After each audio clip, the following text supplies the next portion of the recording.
Every time we calculate weighted average cost of capital, WACC, we use net debt, not gross debt. Our net debt is calculated as gross debt minus cash. Let's get an example about calculating WACC using net debt. Mars Limited has market value of debt of $110 million, market value of equity of $100 million, and cash of $10 million. The pre-tax cost of debt is 5%, the cost of equity is 7%, and the tax rate is 30%. We need to calculate market value of asset, enterprise value, weight of debt, weight of equity, after-tax cost of debt, pre-tax WACC, and after-tax WACC. So let's get the values we have here and put it on our WACC table. So we have market value of equity of 100, we have pre-tax cost of debt of 5%, and we have cost of equity of 7%. The first part of the question is calculate market value of asset. We know that our market value of asset is market value of debt, which is 110 million, plus market value of equity, which is 100 million. Both of them are given in our example. Therefore, 110 plus 100 million, it will give us 210 million. Then we need to calculate enterprise value. What is the formula of enterprise value? It's market value of asset minus cash, which means enterprise value is market value of equity plus net debt. How do we calculate net debt? It's our market value of debt minus cash. Therefore, what will be our enterprise value? It will be market value of equity of 100 million plus market value of debt of 110 minus cash of 10, it will give us 200 million. So which one is bigger here? Market value of asset or enterprise value? Therefore, all the time, market value of asset will be bigger than enterprise value. Why? Because with enterprise value, we subtract cash from market value of asset. So when they will be equal, market value of asset equals enterprise value if there is no cash. So if a company doesn't have cash, it means that market value of asset will be equal to enterprise value. Therefore, in our WACC calculation, which debt shall we use here? We use net debt, not gross debt. Therefore, here we will put 100. Therefore, what will be our total here? Is this enterprise value or market value of asset? This is our enterprise value because we use net debt. In some questions, we don't have cash. Therefore, enterprise value and market value of asset are the same. Therefore, our total value here, which is the enterprise value, is 100 net market value of debt plus market value of equity, it will give us 200. Calculate the weight of debt or the percentage of debt or the share of debt. So here we use net debt, not gross debt. So I will get net debt divided by the total or enterprise value. 100 divided by 200, it will give us 50%. Calculate the weight of equity. We will get market value of equity divided by the total or enterprise value. It will give us 50%. Remember, our total percentage or our total weight or our total share must be 100%.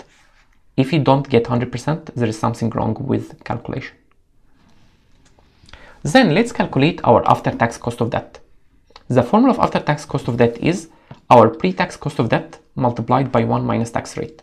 Why do you multiply it by 1 minus tax rate? Because interest is tax deductible, which means every time we take a debt, we pay taxes less because interest is tax deductible.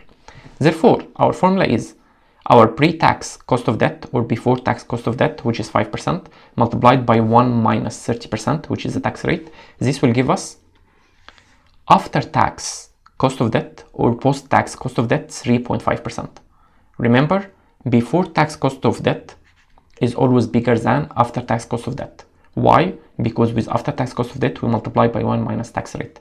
How when they will be equal? If there are no taxes. The next part of the question is calculate pre-tax WACC or before tax WACC. So we know that the formula is percentage of debt times before tax cost of debt plus percentage of equity times cost of equity. We calculate them before. The percentage of debt is debt divided by debt plus equity. Remember, here we use the market value for debt and equity, and for debt we use net debt, not gross debt. The same here, percentage of equity is equity divided by debt plus equity. We calculated them before. What's our percentage of debt? 50%. Multiplied by before tax cost of debt, 5%. So this will give us 2.5. Therefore, the first part here is 2.5% plus percentage of equity 50% times cost of equity 7%. This will give us 3.5%. So if we got 2.5% plus 3.5%, this will give us 6%. And this will be our before tax WACC or pre-tax WACC. The next part of the question is calculate after-tax WACC or post-tax WACC. So our formula is percentage of debt multiplied by cost of debt multiplied by 1 minus t. This part is called our after-tax cost of debt plus percentage of equity times cost of equity. So we can get it from the table. We can get here our percentage of debt multiplied by after-tax cost of debt. It will give us 1.75%. Plus get the percentage of equity multiplied by cost of equity, which is 3.5%. Therefore, this part we can take it from before tax WACC to after tax WACC. Why? Because equity is not affected by taxes. So to save time, just copy the formula here. Therefore, what will be our after tax WACC? Get 1.75% plus 3.5%. It will give us 5.25%. So if you look at the table here that summarize all our calculations, and we can extract some relationships from this table. Our before tax WACC or pre-tax WACC is always bigger than our after-tax WACC or post-tax WACC. Why? Because with after-tax WACC, we use after-tax cost of debt, which is lower than pre-tax cost of debt. So when our before-tax WACC will be equal to after-tax WACC, they will be equal if we don't have taxes.